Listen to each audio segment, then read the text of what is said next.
Bienvenidas y bienvenidos a esta sección de la Cátedra Madero hablando de, con el tema, el papel de las mujeres en las elecciones. En esta emisión tenemos el gusto de contar con la participación de la maestra Karina Ivonne Vaquera, actual consejera del Instituto Electoral del Estado de México, y la maestra Carolina del Ángel Cruz, quien funge actualmente como consejera del Instituto Electoral de la Ciudad de México.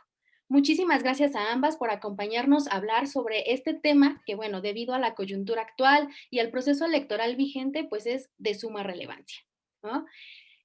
Sin más, pues el tema de el papel de la mujer en las elecciones, esta lucha, ¿no? Que a lo largo de la historia ha sido bastante amplia, ¿no? En la búsqueda de este reconocimiento y de la garantía de los derechos político-electorales de las mujeres.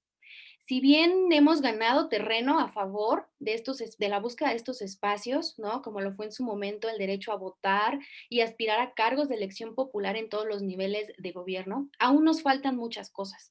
Aún podemos observar que pues existe resistencia a que las mujeres puedan formar parte de la toma de decisiones en la vida tanto pública como política de nuestro país. Y entrando ya de lleno en materia, pues desde el trabajo que se ha realizado y lo que se ha observado de ello, ¿no? En los organismos que ustedes representan, ¿cuáles son los principales obstáculos que las mujeres tienen para ser candidatas a puestos de elección popular? Si así me lo permiten, consejera Carolina, iniciaríamos con usted, por favor. Claro que sí, muchas gracias, Sofía. Híjole, pues es que tú pusiste bien claro el panorama, ¿no? Son obstáculos, hemos ido avanzando, pero pues hay resistencia. Es que esa palabra creo que esa es la clave, esa resistencia que existe en la sociedad, ¿eh? Porque también quiero decir que no es resistencia de los hombres, es una resistencia social, una resistencia que encuentra fundamento en roles y estereotipos de género achacados a las mujeres especialmente, en donde pues no quiero decir que hemos despertado, porque toda la vida ha habido mujeres que se adelantaron a su época, por decirlo de alguna manera, ¿no? Y siempre ha habido mujeres que han señalado que nos toca también estar en el sector público y que a los hombres les toca también involucrarse en el sector privado. Entonces, ¿por qué toco este contexto? Porque creo que ese es uno de las principales retos o de las principales problemáticas que existen. Esa marcada diferencia entre lo público para los hombres y lo privado para las mujeres. Ese creo que es el pilar de toda la desigualdad de género, por supuesto, tratándose de la participación de las mujeres en la vida pública. ¿Qué problemas se encuentran las candidatas una vez allá afuera? Pues qué atrevidas las que se atrevieron a salir de lo privado y meterse a lo público y entonces, fíjate, sin razonarlo, es un asunto naturalito, como se atrevieron a dejar a la familia, a dejar a las crías, a no hacerle de comer al marido, se atrevieron, entonces ahora hay que castigarlas. Y si ya saben que esto es agresivo y si ya saben que esto es violento, ¿para qué se meten? ¿Para qué se llevan si no se aguantan? Básicamente ese es el contexto ideológico en el que las mujeres van a campaña. No se dice, la verdad es que no se dice, se percibe en el ambiente eso. Yo no me gusta decir masculinizado la política, lo usan mucho porque es tanto como decir que lo masculino es violento y no, pero sí se ha hecho muy violenta la política y como la violencia está permitida en los hombres pero no en las mujeres, entonces eso hace un piso disparejo para hombres y mujeres en el espacio público y por supuesto que satanicen a las mujeres que decidieron romper el paradigma, romper el rol y romper el estereotipo. Creo que ese es el principal problema que tienen al momento de salir a las calles a hacer campaña. Muchas gracias. Bueno, como bien le indica, ¿no? Justamente este elemento de los roles de género, ¿no? De encasillar a la mujer dentro de lo privado y al hombre dentro de lo público. Eh, Estas razones, consejera Karina, cambian por estado, ¿no? Desde el IEM se han percatado que estos factores, estos prejuicios, esos estereotipos, como lo menciona la consejera Carolina, son distintos a los que las mujeres se enfrentan a la hora de aspirar a algún cargo de elección popular. Lamentablemente, Sofía, no. Lo que dice Carolina, coincido con ella en el tema de los estereotipos, de los roles que las mujeres se nos ha asignado históricamente, culturalmente. Creo que uno de los, hay varios factores que implican y que impiden la participación de las mujeres en la vida pública, en lo político. Estos techos de cemento que son justamente cuestiones autoimpuestas de las mujeres que tienen que ver con lo que ya Carolina decía respecto a decir, no puedo salir de casa porque tengo que cumplir con hacer la comida, con atender a un marido, con tener hijos, con estos estereotipos y estos roles que nos han encomendado y que nos han además hecho saber que las mujeres están para realizar ese tipo de labores, ¿no? El hombre caza, la mujer recolecta. Estas situaciones, estos techos, este techo de cemento, este techo además de aquellas mujeres que bien se han animado a participar y a decir rompemos este esquema, se van viendo afectadas también por otro tipo de techos, los techos financieros y el techo de cristal. Cuando una mujer es profesionista, cuando una mujer llega a un puesto, a un cargo de dirección en donde puede tomar decisiones importantes, pues hay cuestiones ya más veladas que ya no le permiten y que le impiden a través de esta resistencia de hombres y a veces lamentablemente también de algunas mujeres que culturalmente también lo ejercen esta parte de esta situación de machismo, de cuestión sexista, lo van impidiendo. Entonces, si bien es cierto, existen algunas mujeres que han logrado pasar y romper estos techos, esto de cemento, pues se encuentran con otros techos que hay que romper, como es el techo de cristal, como es el techo financiero para las candidatas, que lo que van viendo es que existe una dificultad enorme para poder obtener recursos, para poder hacer campaña. Y entonces ya no es posible. Otro tema importante son las redes de apoyo. Las mujeres requieren de redes de apoyo para poder ir a una campaña, y en una situación en la que nos encontramos en un contexto de pandemia, pues hace todavía más difícil porque ahora los niños están en casa y entonces las mujeres que quieren ser partícipes de la política pues ya no pueden tener esas redes a veces de apoyo respecto de poder, bueno, la escuela, ¿no? La familia, quiénes son los que llevan a cabo los cuidados de adultos mayores, por ejemplo, las mujeres. Tenemos una idea de que incluso los hombres son los proveedores, entonces la mujer tiene una situación compleja para poder ir en avanzada en los temas de política.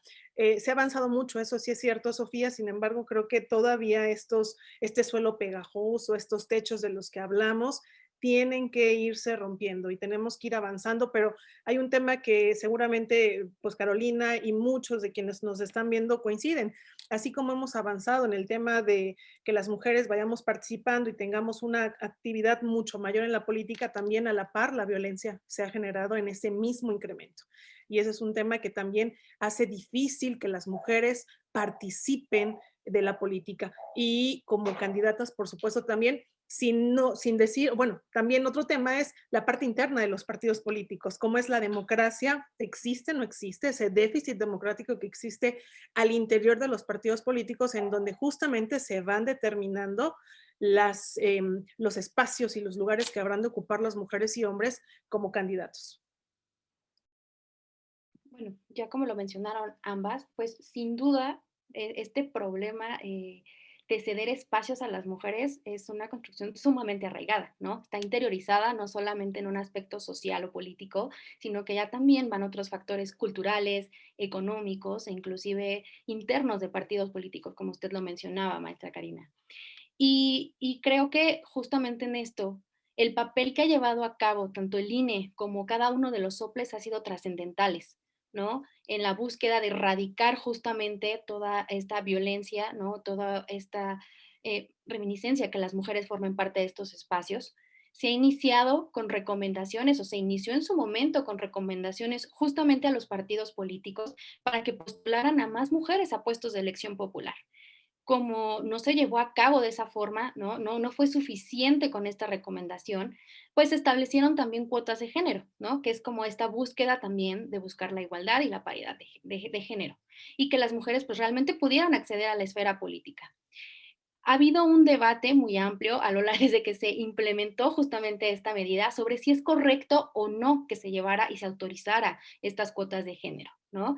Y en la búsqueda de entender mejor a qué se refiere, bueno, ¿qué se logra con el establecimiento y que se cumpla justamente las cuotas de género, ¿no? ¿Cómo esto impulsa a que podamos hablar de que se está logrando realmente una paridad en cuestiones de género?